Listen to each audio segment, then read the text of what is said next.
Alors, il fallait trouver des actes de baptême. Alors, ça a été différentes tactiques. Par exemple, une tactique a consisté à aller à Saint-Rémy-de-Vanves. Bon, pourquoi Saint-Rémy-de-Vanves? C'est comme ça que ça nous est venu. Marcel David a demandé au curé à aller à la sacristie consulter le registre des actes de baptême. Bon. Puis il s'est mis à feuilleter jusqu'à ce qu'il trouve une personne qui, d'après sa date de naissance, pouvait représenter une grand-mère maternelle. Une grand-mère imaginaire de René Imaginaire. Morel. Alors il a demandé un acte de baptême de cette personne, qu'on lui a aussitôt fait. On avait donc un nom. Une autre fois, c'était à Chalmaison, pour un autre acte de baptême fantaisiste. Le curé nous emmenait à la salle de ses baptêmes, et on avait un copain qui était un spécialiste des faux en écriture dans le réseau de résistance où j'appartenais. Alors on emportait les registres, et le copain imitait l'écriture, utilisait des encres artificiellement vieillies, si bien que c'était magnifique comme imitation. Alors à travers ça, on a pu constituer, dans le fond, cette fameuse généalogie spirituelle, pour laquelle d'ailleurs je vous ai remis tout à l'heure, je ne sais pas si vous l'avez photographié, le schéma général. Oui, on verra tout à l'heure Bon. le document, vous pourrez en Et dire un alors, mot.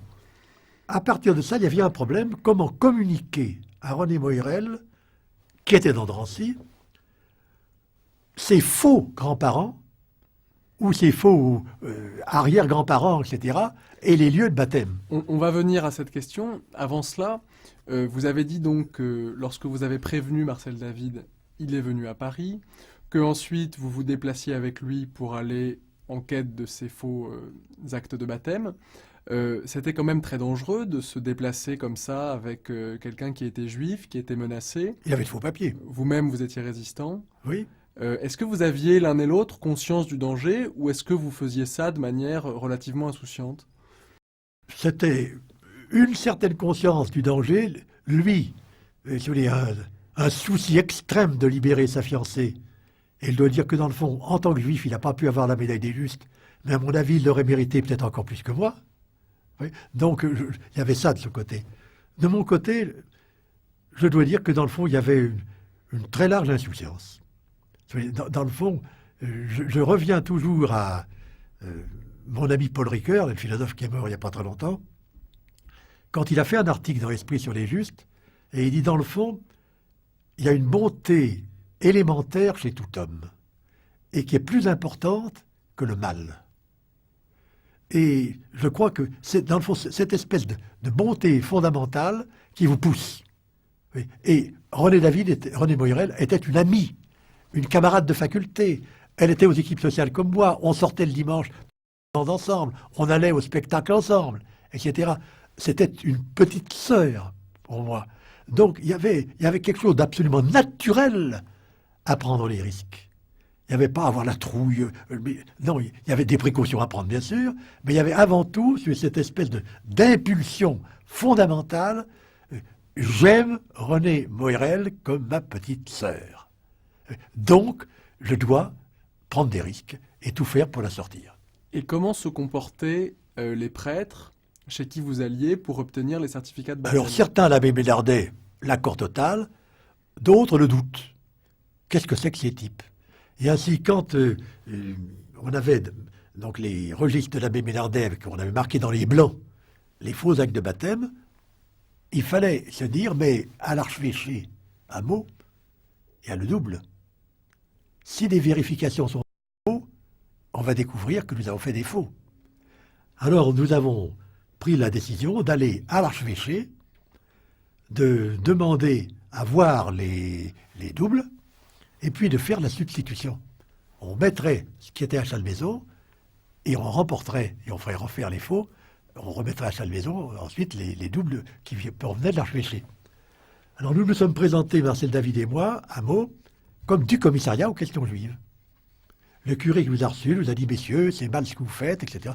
On lui a dit, toi, on t'emmerde, etc. Bon. Est-ce que vous pourriez expliquer d'un mot ce qu'était le commissariat aux questions juives?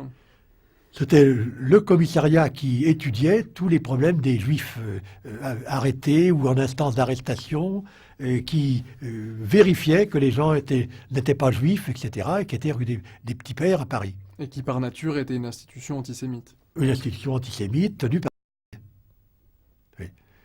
Mais j'en parlais tout à l'heure. Et alors, à Meaux, le curé était avec nous. Or, on voulait faire notre substitution. Alors j'ai eu l'idée, je lui ai dit, monsieur le curé, je m'excuse, il me faut un plan du diocèse. Il est parti le chercher. Alors pendant ce temps-là, on a fait la substitution. Et ce qui était énorme, c'était que les registres de l'archevêché étaient reliés. Alors avec un couteau, on a fait sauter les reliures. Ouais. Et puis David s'est même coupé le doigt. Et puis on a fait la substitution. Et quand il est revenu, tout était en place. Et en fait, ce curé pensait que vous veniez Qu'on là... était des gens de la milice, ou des gens de la Gestapo, ou des Français ralliés au régime, etc. Il était très froid avec nous. On lui a bien sûr absolument rien dit sur qui nous étions réellement. Mais il s'est quand même plié à ce que vous lui demandiez. Ah oui, obligé. Hein. Vous avez été menaçant avec lui. Ah oui, on était très ferme, quoi. On vient, on vérifie, il y a des actes de baptême qui viennent, soi-disant, de Salmaison, on veut vérifier, etc. Bon. On ne pouvait pas s'y opposer. Mais il y avait des gags. Une autre fois, on était à Chalmaison, et il y avait, dans la maison des petits rats de l'opéra, il y avait une quinzaine de juifs qui étaient là, cachés par l'abbé Ménardet. Ça, je ne l'ai pas dit dans mon document. Et dont Madame Lazare, de la banque Lazare. On sonne, pendant le repas. On regarde, une traction avant, 2 types de la Gestapo. Ils viennent et disent au curé, il y a beaucoup d'actes de baptême qui arrivent de votre paroisse, nous demandons à vérifier les registres. Ils les emmènent à la sacristie. Nous, on était à table. Alors, qu'est-ce qui va se passer? Puis, ils reviennent, en les laissant à la sacristie. Donc, vous vérifiez tout ce que vous voulez. Ils reviennent au bout d'une demi-heure, et disant, la loi des grands nombres, tout est en ordre, on n'a absolument rien trouvé, on n'a pas trouvé de fausse écriture, etc. Le curé ne se dégonfle pas. On dit, vous devez avoir faim, c'est l'heure du repas, vous mangez avec nous. Et il les fait asseoir à côté de lui. Et il parle avec eux. Et il tient des propos antisémites, bien sûr, exprès. Et l'un des Allemands dit, oh, nous les Juifs, à 50 mètres, on les reconnaît. Il y en avait au moins 15 dans la salle. Alors, pour tout terminer, le curé leur a donné du beurre, de l'alimentation. Vous devez avoir faim à Paris, ils sont partis très heureux. Alors, vous voyez, le jeu, qui était un jeu extrêmement complexe. Et extrêmement dangereux. Oui, mais il fallait avoir les astuces pour s'en sortir. C'était ces juifs que l'abbé Ménardet cachait. Oh, je ne l'ai jamais su. Hein. Mais le village de Chalmaison, c'est pour ça que j'avais apporté une photo, mais que vous n'avez pas retenue, qui était de la remise de la médaille des Justes à Chalmaison. Le village a eu la médaille des Justes, car ce petit village de 300-400 personnes était au courant des gens qui étaient cachés, et jamais une délation n'est intervenue. C'était très beau, ça aussi. Donc une fois obtenus les actes de baptême, il fallait encore les faire passer à Drancy. Comment vous vous y êtes pris? Alors, le 27 février 1944, j'ai écrit à ma fiancée, j'ai encore la lettre, en lui disant, les pièces du procès de notre ami René sont toutes maintenant rassemblées, j'espère que ça va marcher. Alors, le 28, je suis allé au commissariat, donc aux questions juives. Bien sûr, le procès, c'était un nom de code. C'était leur arrestation.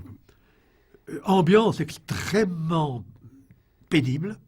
Dans la pièce d'à côté, un médecin en blouse blanche examinait un enfant qui était circoncis et dont la mère disait, elle avait de faux papiers bien sûr, qu'il n'était pas juif du tout, que c'était une circoncision qui avait eu lieu pour des raisons médicales, etc.